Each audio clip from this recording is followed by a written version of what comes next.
ऊंट रण का जहाज है, ये हमारे जनमानस की आम समझ है। बहुत कम लोग जानते हैं कि कच्छ के समुद्री तटीय प्रदेश में देखे जाने वाली खाराई प्रजाति के ऊंट समुद्री जहाज कहे जाते हैं।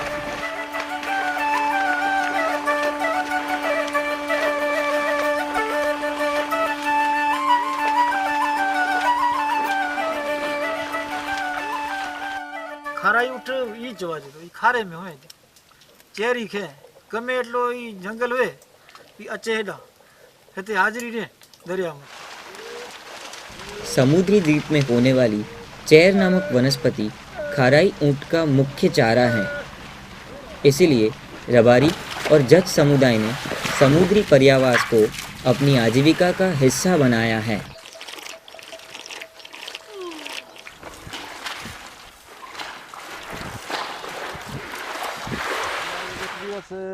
जान एक बे दिवस पाछो आवे, बी दिवस पाछो आवे, पानी आवे कुआ ऊपर एना बच्चा आवे तो बेट में मूकी आवन चेरा करे चेर में ने बच्चा उभा बेट में करे। एवो अमारो धंधो छे, अमारो बापानो धंधो छे ने मारो धंधो छे ने मारा छोकरा धंधो करसे सारी सारी माथी मरसे। तो हमारे लोग जत लोग जो है ना वो पहले से ऊँटो चराने का है, काहे के लिए लोग मालदारी था। आज यहाँ बैठे काल बनी विस्तार में होगा, परम दिन है वो गुजरात में निकल जाएगा। वो फिरता फिरता था ना, लोग वो एक जगह बैठते नहीं थे, ऊँट से फिरते फिरते रहते। ये मालधारी ऊँटनी के दूध को अपने मुख्य आहार के तौर पे इस्तेमाल करते हैं। घर की दीवार घास की चटाई से बनाते हैं जिसे पक्खा कहते हैं। खास तौर पर महिलाएं ही अपना घर यानी पक्खा बनाती हैं।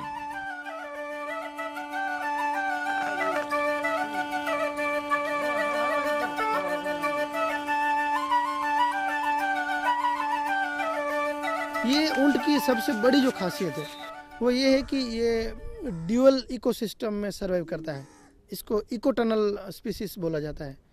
ये समुद्री पर्यावास और मुख्य ज़मीन का पर्यावास, ये दोनों पर्यावास में अपने आप को बचा के रखता है, अपने आप को सर्वाइव करता है। दुनिया के कोई भी ऊँट हम देख ले, वो सभी ऊँटों को आप पानी में या समुद्र में या तालाब में डालोगे वो तैर नहीं सकते। लेकिन ये खाराई प्रजाति के जो ऊँट है वो सिर्फ उसमें ही ये एक क्षमता है कि ये समुद्र में तैर सकता है। और तैरने की क्षमता भी काफ़ी बढ़िया है। ये कभी कभार दो बेट के बीच में जो जगह होता है 1 किलोमीटर, कभी कभार आधा किलोमीटर, कभी कभार 2 किलोमीटर, तो कुछ ज़्यादा जब गहरा पानी आएगा तब वो तैरेगा, जब कम पानी आएगा तो वॉक करेगा, जब मर्सी एरिया आएगा तो उसमें से और ज़्यादा ताकत लगा के वो चलेगा। पर कैसा भी करके समुद्र में तैरने का और मैंग्रोव्स खाने का जो इसका खासियत है, जो विशेषता है, दूसरे कोई भी ऊँट में नहीं है। इस हिसाब से ये ऊँट सभी ऊँटों से काफ़ी अलग है।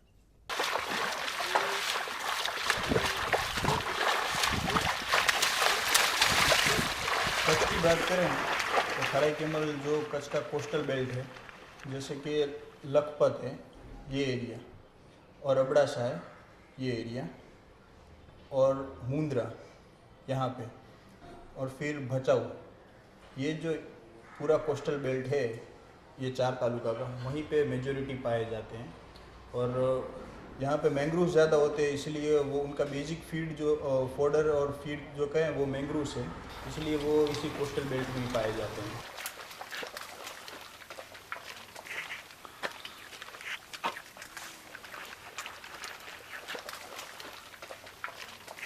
खाराई कैमल और कच्छी कैमल में फिजिकल कैरेक्टरिस्टिक में देखें, जो उसका हेड होता है, कच्छी में ज़्यादातर स्मॉल है, मीडियम और स्मॉल होता है। खाराई में मीडियम से लार्ज तक उसकी रेंज होती है। फिर उसके ईयर देखें, इरेक्ट होते हैं, उसके साथ साथ जो टिप होती है उसकी वो अंदर की तरफ यानी इनसाइड कर्व्ड होती है।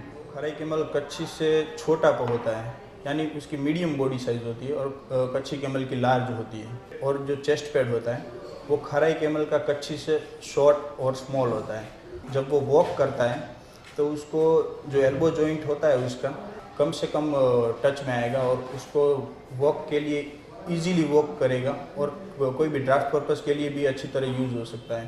तो कैमल के लिए भी मतलब ऊंट के लिए भी 25 से ज़्यादा माइक्रो सेटेलाइट जो जनिन समूह है उनका अभ्यास किया जाता है। उनके लिए भी हमने उनका जेनेटिक अभ्यास किया हुआ है और हमको भी लगता है वो अलग है।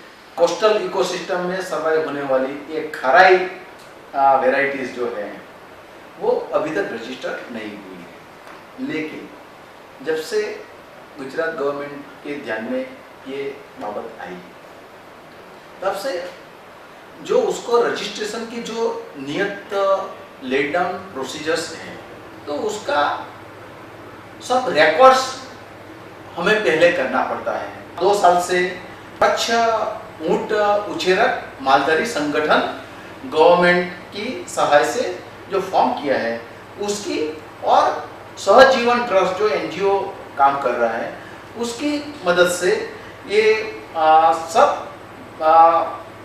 Management, physiological, physical, production related all parameters हमने उसका रिकॉर्ड किए हैं और हम इसके कंक्लूजन पे आए हैं कि ये कच्ची कैमल से टोटली डिफरेंट है।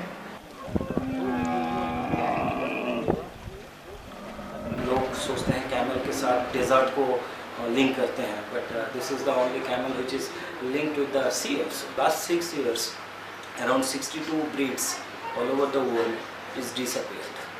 हमने देखा जो इस टाइप का जो खाराई कैमल जो है ये यूनिक कैरेक्टर्स है, यूनिक ब्रीड्स हैं, तो इनको कंजर्वेशन प्रोसेसेस में लेके आना पड़ेगा। जो कम्युनिटी जो पेस्टोरल कम्युनिटी है उनका जो रोल है एनिमल जेनेटिक रिसोर्स डेवलप करने का, उसका कंजर्व करने का, उसको हाईलाइट किया जाए। It's not only the recognition of a Kharai camel but the recognition of the people who actually develop this breed.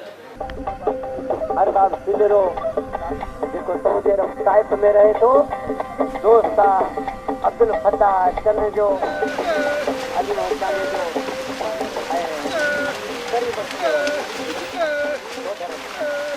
जंगल खाता હોય સરકાર કરશે એમાં કે જંગલ નાશ કરશે ઊંટ નાશ નથી કરતા, ખાવાનું જાય રસ્તામાં જાય એનું ખારાઈ ઊંટ છે। ही जेको जंगल रहियो ही गौचर रही चवा जे हाणे ही वॾा चेहरे गौचर रहियो ई छूटा करिए बाक़ी तो हुन पासे पोखिए असी चऊं कि भाई ही लंग मेन उठी जाए हिते त उठी ॿेट में फिरी हिते अची ने हथा फिरी ने ॿेट में वञे ईअं ई न पोखी भले सरकार आहे ई पोखी न हूंदा भले पोखी पाण ही मारिए था उठी हकलिए था। ऊँट के चरने से चेर ना कभी ख़त्म हुए हैं ना कभी ख़त्म होंगे। असांखे परेशानी न करियो, असीं इन्हीं खे परेशान न करियो। हिकिड़े सलाह रही होगी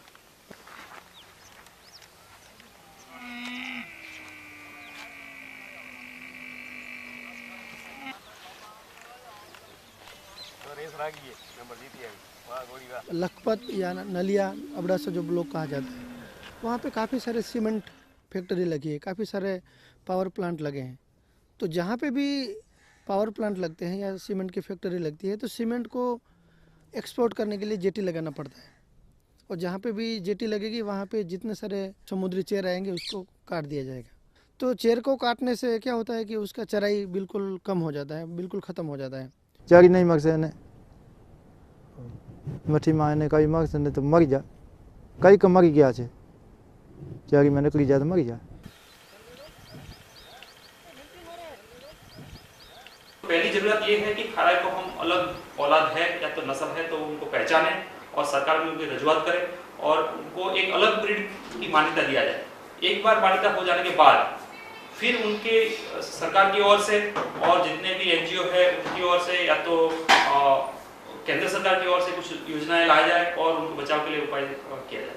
अलग अलग मालधारी रहते तो कोई सुनते नहीं थे ये ऊँट पालक कच्छ में है कि नहीं है, यानी वो सबको संगठन बनाने के बाद सभी सरकार में भी उसका ध्यान में आया कि ये ऊँट पालकों के पास ऊँट कम हो रहा है, इसीलिए सरकार भी थोड़ा मेहनत करके सबको ये सारा लाभ मिले, इसलिए सब डेयरी बनाओ, वो उनका चलन के लिए कुछ करो। मालधारी उस जागरूक हुआ तो वही कर रहा है। मान्यता मिल जाएगी गवर्नमेंट से, समझो तो इनका थोड़ा किराया बढ़ जाएगा और दूध तो ऊँट की बिक्री में पहले से बंद है, लेकिन आज लोग ऊँट का दूध बिक्री कर रहे हैं, नहीं तर तो बेचारे का गुजरना नहीं चलता है। उनका कपड़ा भी होना चाहिए, ऊँट की दवाई भी होनी चाहिए, खुद को भी दवाई के लिए होना चाहिए। इसके लिए इनका अलावा क्या, ऊँट तो दूसरा तो काम नहीं आती है।